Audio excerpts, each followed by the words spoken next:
এটা স্বাভাবিক প্রক্রিয়া। রাজনৈতিক সরকার যখন নতুন সরকার দায়িত্ব নেয়, নির্বাচিত সরকার স্বাভাবিকভাবেই তাদের রাষ্ট্রের বিভিন্ন জায়গায় তারা তাদের পছন্দনীয় লোকজনকে বসাবেন। এটা হচ্ছে স্বাভাবিক নিয়ম। একদল যখন ক্ষমতার থেকে চলে যায়, আমি এখানে নিয়োজিত হয়েছিলাম অন্তর্বর্তীকালীন সরকারের সময়।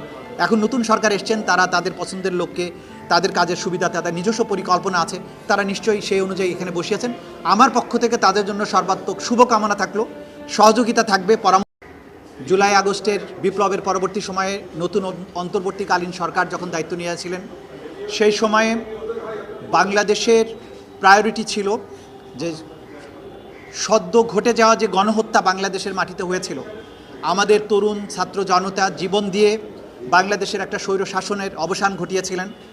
তাদের যে উপরে সংগঠিত নিষ্ঠুরতা, তাদেরকে উপরে যে গণহত্যা হয়েছে, সেই বিচারের দাবিটা সেখানে প্রবলভাবে ছিল।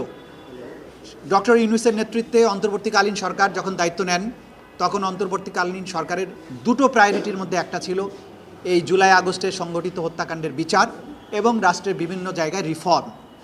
তো সুতরাং দুটো প্রায়োরিটির এক জায়গায় আমাকে দায়িত্ব দেওয়া হয়েছিল এই বিচার প্রক্রিয়া এগিয়ে নেওয়ার জন্য। আমি যখন দায়িত্ব নিয়ে, আপনারা জানেন যে এই মূল ভবনটি তখন পরিত্যক্ত অবস্থায় ছিল, চিফ প্রসিকিউটরের কার্যালয় পরিত্যক্ত অবস্থায় ছিল, একটা টিন শেডে কার্যক্রম চলছিল। তার আগের প্রসিকিউশনে যারা ছিলেন তারা সব কিছু এলোমেলো রেখে পালিয়ে গিয়েছিলেন, বইপত্র নথিপত্র বৃষ্টিতে ভিজছিল। এরকম একটা বিশৃঙ্খল পরিস্থিতির মধ্য দিয়ে আমরা দায়িত্ব নিয়েছিলাম। সেখান থেকে আপনারা জানেন যে শুরু করেছিলাম, আমরা প্রথমেই ছুটে যাই আহত যারা আছেন হসপিটালে তাদের কাছে, যেখানে আলামত আছে গণহত্যার শিকার যারা হয়েছেন সেগুলোর কাছে আমরা ছুটে যাই এবং সেগুলো সংগ্রহ করতে থাকি। পরবর্তী সময়ে গুমের ব্যাপারে যে তদন্ত হয় সেগুলোর ব্যাপারে আমরা কাজ করি এবং এই কাজ করার মাধ্যমে আপনারা জানেন যে একটা কঠিন সময়ে যে কঠিন চ্যালেঞ্জ ছিল, সেগুলোর মধ্য দিয়ে আমরা বিচার প্রক্রিয়াকে এগিয়ে নেওয়ার চেষ্টা করেছি। কারণ আমাদের দায়বদ্ধতা ছিল বাংলাদেশের ছাত্র জনতার প্রতি, যারা জীবনের সর্বোচ্চটা দিয়ে বাংলাদেশকে দ্বিতীয়বারের মতো মুক্ত করেছেন, স্বাধীন করেছেন। তাদের এই শহীদ পরিবারের সহযোগিতা পেয়েছে। আমি আজকের দিনে বিশেষভাবে স্মরণ করব যে শহীদ পরিবারের সদস্যরা যারা আমাদের উপর আস্থা রেখেছিলেন, আমাদের কাছে এসছেন, সাক্ষ্য দিয়েছেন, আমাদের তদন্ত কাজ, আমাদের বিচার কাজে সাহায্য করেছেন। শহীদ পরিবারের প্রতি বৈষম্য বিরোধী ছাত্র আন্দোলন, বাংলাদেশের যে সমস্ত ঘটে যাওয়া ঘটনার ব্যাপারে প্রত্যক্ষদর্শী সাক্ষী এবং বিগত সরকারের ডক্টর ইউনূস সহ অন্তর্বর্তীকালীন সরকারের মাননীয় উপদেষ্টাবৃন্দ সবাই এই বিচারের ব্যাপারে আন্তরিক ছিলেন। তারা আমাদের সর্বাত্মক সহযোগিতা দিয়েছেন, ট্রাইব্যুনাল পুনর্গঠন করেছেন, এখানে বিল্ডিংগুলোকে নতুন করে সাজিয়েছেন। সুতরাং সেই চ্যালেঞ্জের মধ্য দিয়ে আমরা যে দায়িত্বটা পালন করেছি, আজকে যে পর্যায়ে এসেছে, বিচার একটা গতিশীল পর্যায়ে আছে। আমরা চাইব, আমরা আশা করি বাংলাদেশের এই যে জনতা, ছাত্র জনতার বিশাল ত্যাগের বিনিময়ে যে বাংলাদেশ, তাদের উপরে সংগঠিত নিষ্ঠুরতার যে বিচারের দাবি তাদের মধ্যে আছে, যে বিচারের তৃষ্ণা আছে, যে পরিবারের মানুষগুলো গুম হয়ে গেছে আর কখনো ফিরে আসবে না, সেই পরিবারগুলো চায় বাংলাদেশে তাদের এই পরিবারগুলো নিখোঁজ হওয়ার বিচার হোক, সঠিক বিচার হোক, যাতে করে তারা অন্তত একটা সান্ত্বনা পান যে তাদের প্রিয়জনকে ফেরত না পেলেও অন্তত যারা এই অন্যায়টা করেছিল তাদের একটা বিচার হয়েছে।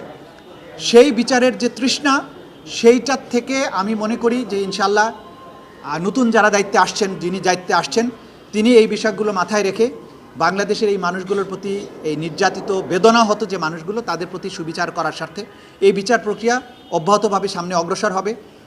আমি তো মনে করি কোনো শঙ্কার কারণ নেই, এটা স্বাভাবিক প্রক্রিয়া। রাজনৈতিক সরকার যখন নতুন সরকার দায়িত্ব নেয়, নির্বাচিত সরকার স্বাভাবিকভাবেই তাদের রাষ্ট্রের বিভিন্ন জায়গায় তারা তাদের পছন্দনীয় লোকজনকে বসাবেন। এটা হচ্ছে স্বাভাবিক নিয়ম। একদল যখন ক্ষমতার থেকে চলে যায়, আমি এখানে নিয়োজিত হয়েছিলাম অন্তর্বর্তীকালীন সরকারের সময়।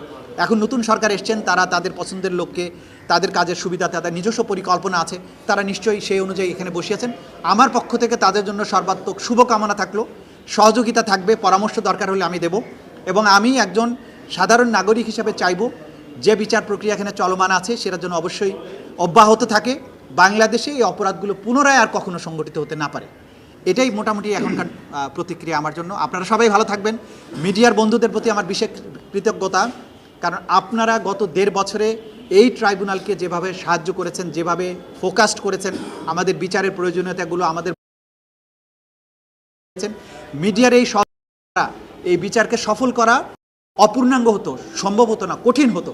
মিডিয়ার প্রতি আমাদের কৃতজ্ঞতা। আপনারা অসম্ভব পরিশ্রম করেছেন। রাষ্ট্রের প্রতি, বাংলাদেশের মানুষের প্রতি আপনাদের ভালোবাসা, দায়বদ্ধতার জায়গা থেকে আপনারা এটার প্রমাণ দিয়েছেন। আমি আশা করব আপনারাও আগামীতেও এই একই ধারা অব্যাহত রাখবেন।